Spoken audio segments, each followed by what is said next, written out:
Welcome to a code report solution video. In this video, we're going to be covering the solution to problem B from the Codeforces Educational 51 contest entitled Relatively Prime Pairs. The problem states you are given a set of all integers from L to R inclusive, where L is less than R minus L plus 1 is less than 3 times 10 to the 5th, and R minus L is always odd, which means that R minus L plus 1 will always be even.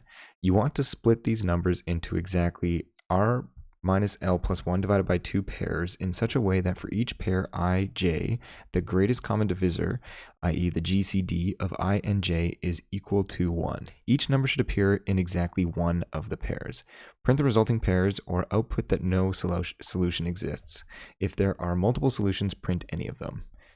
So note for our constraints, we already have the second one stated in the problem, but the other one is that L and R are going to be between 1 and 10 to the 18. So let's take a look at the example that Codeforces provided us with. So in this example, we're given our L and R, which is 1 to 8, and we need to take all of the numbers between these two inclusive and pair them together such that the GCD of each of the pairs is equal to 1. And you can see the example output here. They've given us 2 and 7, 4 and 1, 3 and 8, and 6 and 5. And if you calculate the GCD of each of these pairs, they come out to 1. So this is only one of the valid examples for a valid output. An alternative output that's also correct is the following, which will give you a big hint of what the actual solution to this problem is. And that is the following. So the pairs 1, 2, 3, 4, 5, 6, and 7, 8. And you can basically just extend this for any range, and you'll always know that two adjacent numbers have a GCD of 1. And this is pretty straightforward if you just think about it. If you think of any number such as 3, any numbers that are divisible by 3 have to have a difference between them when they're adjacent of at least that number. So the numbers that are divisible by 3 are 3, 6, 9, and 12. So obviously, if you take any number adjacent to one of these numbers, it's not going to also be divisible by 3 because it needs to be 3 away from that number.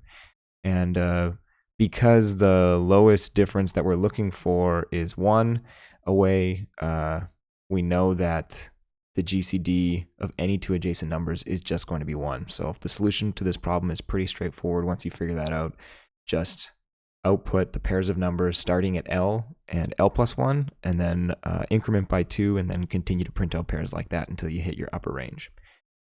So pretty straightforward as long as you can recognize that. The only trick of this problem is that the upper bound of the values of our L and R can be 10 to the 18, so you need to make sure that you use a variable type that doesn't overflow. So if you were to use integer in C++ or Java, those would fail. So you need to make sure that you use a variable type that is going to be able to fit 10 to the 18. So let's take a look at our solutions via code. So here's our C++ solution. You can see here that I've declared a type alias LL to be long long. And at the top here, we're declaring two long longs, L and R. We read those in. We output yes because we always are going to have a valid solution due to the fact that we're given an even number of numbers and the previous explanation. And so we just loop through from long long of I equal to L while I is less than R.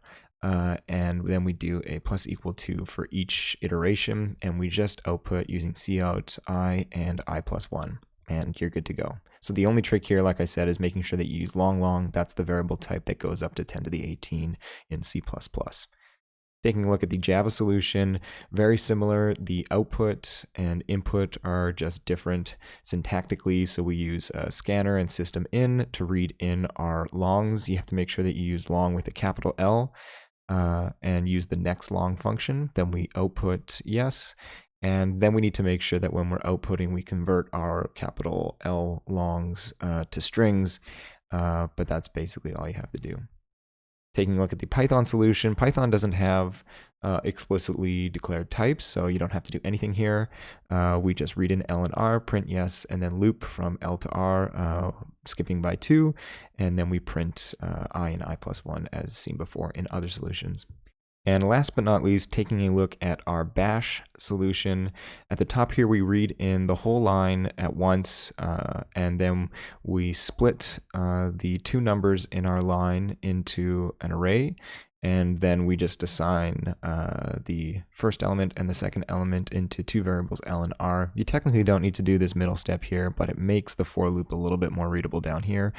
We print out yes using echo, and then we have our for loop that loops from L to R and steps by 2, and then inside the loop we just output I and I plus 1 using the double parentheses to evaluate the mathematical expression. So the last thing to talk about is the time complexity, which of course for this problem is just going to be linear in the distance between L and R. As always, if you enjoyed this video and found it helpful, hit that like button. If you want to see more, make sure to hit that subscribe button. You can follow me on Twitter for reminders 30 minutes before contests start, and you can find all of the code shown in my videos on my GitHub page. Thanks for watching, and I'll see you in the next video.